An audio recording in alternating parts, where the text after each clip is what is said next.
Assalamualaikum warahmatullahi wabarakatuh. Bismillahirrahmanirrahim. Alhamdulillahirabbil alamin. Allahumma sholli ala sayyidina Muhammadin wa ala alihi wa sahbihi ajmain. Amma ba'du. Saudara-saudaraku sebangsa setanah air yang saya cintai, saya banggakan, bertemu lagi dengan saya Agus Semar dari lereng Gunung Selamat di Banyumas, Jawa Tengah. Apa kabar semuanya? Mudah-mudahan sehat selalu, bahagia selalu. Amin ya rabbal alamin. Mimbar Masjid Raya di Makassar dibakar oleh seseorang, dan kabarnya pelakunya sudah ditangkap oleh polisi hari ini. Kasus pembakaran mimbar di Masjid Raya Makassar ini terjadi pada Sabtu dini hari tadi berarti ya. Dan atas pelacakan dari CCTV masjid, polisi mengkonfirmasi sudah menangkap pelakunya, hanya belum dijelaskan tentang apa, siapa, dan apa motif dari pembakar masjid yang informasinya hanya seorang diri yang direkam di kamera CCTV masjid itu. Saudara-saudaraku sebangsa setanah air yang saya cintai, ini adalah bulan September, menjelang 30 September. Ini sudah berulang kali ketika bulan September itu akan muncul gorengan PKI. Saya kira yang intent mengikuti berita-berita politik tidak akan terkejut dengan model-model beginian. Jadi ada banyak orang dari kelompok pembenci negara, kelompok pembenci pemerintah, pembenci Pancasila yang memang gemar membuat model isu dengan strategi, dengan trik maling teriak maling, dengan pola garong teriak perampok, dengan model perampok teriak maling. Kalau saya nggak terkejut model mereka itu yang berdebah keparat itu. Mereka sendiri itu perampok di negara ini, ingin mendirikan sistem khilafah, ingin mengganti Pancasila dengan khilafah mereka, ingin mengganti NKRI dengan sistem khilafah yang mereka idam-idamkan, yang mereka katakan solusi satu-satunya.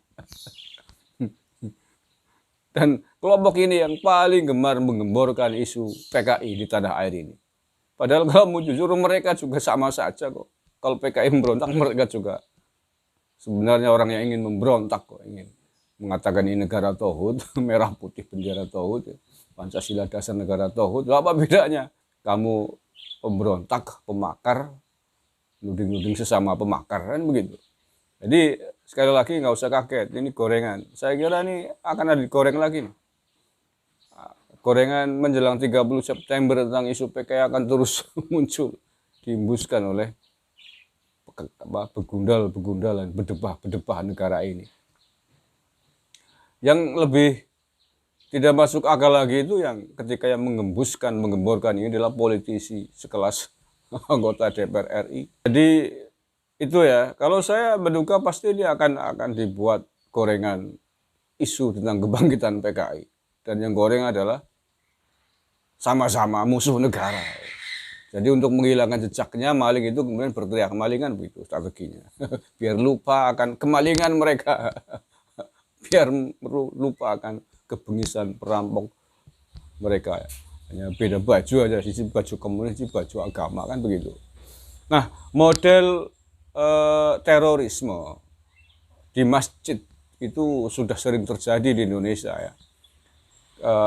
Bukan hanya membakar mimbar, bahkan meledakan dengan bom di masjid ini dilakukan oleh kelompok-kelompok ngadrun keparat. Itu sudah sering terjadi di tanah air ini. Bukan hanya sekedar mimbarnya yang dibakar, tapi meledakkan diri, bunuh diri di masjid ketika mau sholat Jumat. Itu terjadi pada tahun 2011 di Masjid Komplek Polresta Cirebon, melukai puluhan orang, sekitar 29 kalau nggak salah, termasuk Kapolrestanya sendiri itu ikut terluka. Dan pelakunya adalah pembunuh diri. Ya dari kalangan ini, kalangan teroris, jaringan teroris di Indonesia. Tuh ya, jadi bukan hanya sekedar mimbar kalau mereka itu. Karena bagi mereka, siapapun yang tidak sepaham dengan aliran ideologi mereka dianggap kafir. Sehingga jangankan menebarkan hoax, menebarkan strategi maling teriak maling, membunuh aja bagi mereka tuh dihalalkan. Makanya nggak tahu-tahu masjid mau sholat Jumat dibom, itu kadrun keparat itu.